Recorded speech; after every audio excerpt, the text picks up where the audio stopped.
The last time I spoke to my childhood best friend, we were packing up her bedroom after her parents' divorce, and when she said, "It's funny how things end without warning," I just told her everything would be fine. I didn't see her again after that day. The last time I saw Rachel, we were sitting on her bedroom floor, surrounded by cardboard boxes and half-filled trash bags. It was late July, hot and still. Her room was messier than usual, and the air felt thick with something neither of us wanted to name. Her mom had left us alone upstairs while she dealt with a guy from Craigslist who was picking up the dining table. I think we both pretended this was just another lazy Saturday. Rachel and I had been best friends since we were 8. She was the kind of girl who climbed trees in dresses and made up songs about the lunch lady. She talked too loud in class, always got in trouble for laughing at the wrong time, and she never let anyone sit alone at recess. I loved her like a sister. For a long time, I think I believed I'd grow up and she'd still be around. At my wedding, in my delivery room, showing up at my house uninvited with cold pizza and too much gossip. That kind of friendship. When her parents started fighting more, I noticed it before she said anything. She stopped sleeping over as much. Got quiet when I mentioned her dad. One time I came over and found her crying behind the garage. She said it was allergies. I didn't push. I should've. By the time the divorce was official, her dad had already moved into a rental apartment across town. Rachel stopped mentioning him completely. That summer, they sold the house. Her mom said they were downsizing. Rachel said they were leaving behind the moldy smell in the basement and the neighbors who always asked too many questions. I showed up that day to help her pack. I brought a box of old donuts from the bakery near my house. She used to love the ones with pink frosting and sprinkles. She barely touched hers. We started with her bookshelf. She handed me things to keep: a cracked snow globe from our trip to Niagara Falls, a burned CD I made her in 6th grade, a plastic ring we used to fight over. It felt like we were dividing up memories. Every object had a backstory. Every drawer we opened was like walking into a different version of our past. At one point, she pulled out her old yearbooks and said, "I used to think this house was forever." Then she laughed, but it didn't sound right. Like she was forcing it. We worked in silence for a long time. I didn't know what to say. I kept thinking if I just stayed long enough, maybe I'd be able to stop time. Or at least slow it down. Then, she picked up her stuffed dog. The one she named Pickles when we were 9, and just stared at it for a minute. That's when she said it. It's funny how things end without warning. She didn't look at me when she said it. Her voice was low, like she was talking to herself. I stared at the wall. My throat tightened. I wanted to cry, but I didn't. Instead, I gave her the most useless sentence in the world. "Everything's going to be fine." She didn't argue. She didn't even nod. She just kept packing. I don't remember what we said after that. Probably something stupid about lunch or school, or how weird it felt to see her room half empty. Around 4, her mom came up and said they had to go. The car was full of boxes. Rachel gave me a quick hug, nothing dramatic, and said, "I'll call you later, okay?" I said, "Yeah, definitely." But she didn't. And I didn't either. I waited for a few days. Then weeks. I texted once, something simple like, "Hey, how's the new place?" She didn't reply. I told myself she was just busy. I told myself if she needed me, she'd reach out. Months passed. Then a year. The next time I heard her name, it was from someone in gym class who said she'd transferred again. Somewhere farther away. I nodded like it didn't mean anything. But that night I went home and opened the shoebox under my bed with all our old pictures. I sat on my floor for hours. Didn't tell anyone. A few years later, I saw her tagged in a photo online. Her hair was longer. She looked different, older, maybe a little harder. She was smiling, but not in the way I remembered. She was surrounded by people I didn't know. It hit me then. I wasn't part of her world anymore.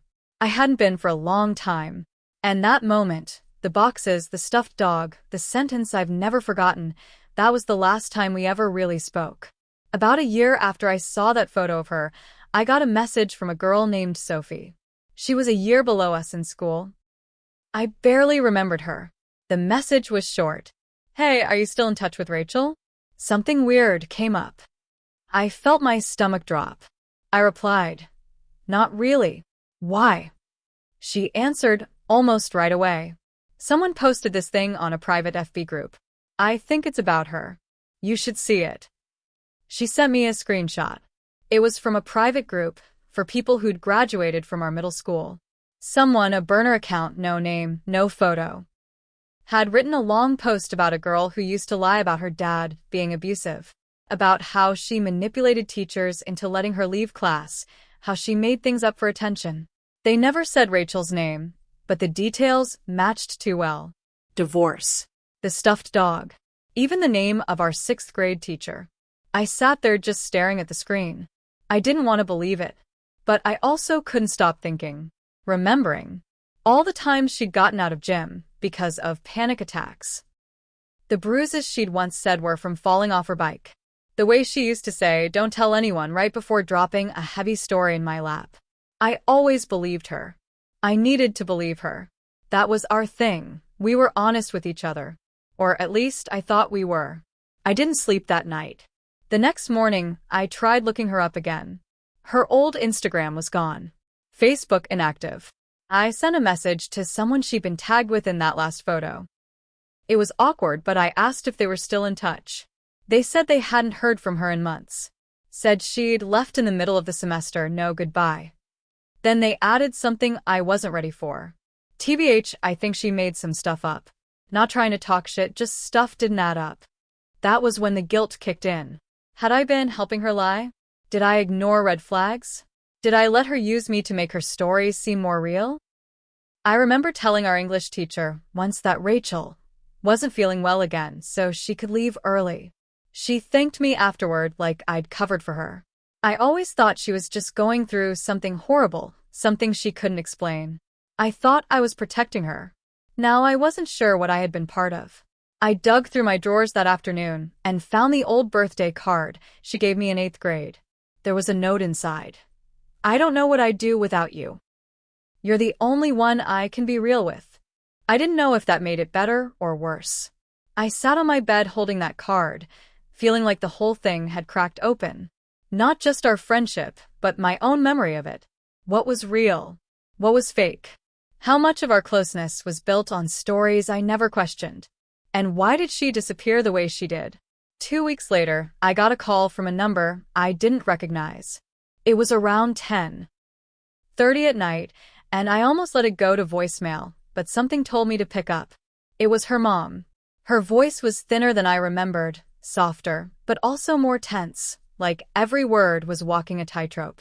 "Hi, is this still Megan's number?" I hadn't heard anyone call me Megan in that voice since I was 15. "Yeah, this is Megan." "Who is this?" She said her name, and I felt my whole body lock up. She didn't even ask how I'd been. She just jumped in. "I wouldn't be calling if it wasn't important. Have you heard from Rachel?" I said no. Not in years. There was a pause. I heard her breathe in, like she didn't know where to start. "She's missing." I sat up straight in bed. "What do you mean missing?" "She left her apartment 2 weeks ago and never came back. No note. Her roommate says she just disappeared." I didn't say anything. I didn't know what to say. She went on. Said Rachel had been struggling. That she'd lost a couple jobs. That she stopped answering texts, changed her number. The police had been contacted, but because she was an adult and there wasn't evidence of foul play, they weren't doing much. "She always talked about you," her mom said. Even after all these years. I thought maybe you'd heard something. I hadn't. But suddenly I felt like I should have. After we hung up, I couldn't sleep. I kept thinking about her room that day, her saying, "It's funny how things end without warning." I kept hearing it over and over in my head. What if that had been more than just a passing comment? What if that was the closest she ever got to saying goodbye? The next morning, I drove out to where she'd last lived. It was about an hour away, in a crumbling college town. I found the apartment building, old bricks peeling paint, 2 kids sitting on the stoop vaping and not making eye contact. I knocked on her door. A girl answered, early 20s, looked exhausted. "You're here about Rachel," she said, before I even introduced myself. Yeah, I was her friend. A long time ago. She nodded, like that explained everything. She left her keys on the counter. Wallet was gone. Phone, too.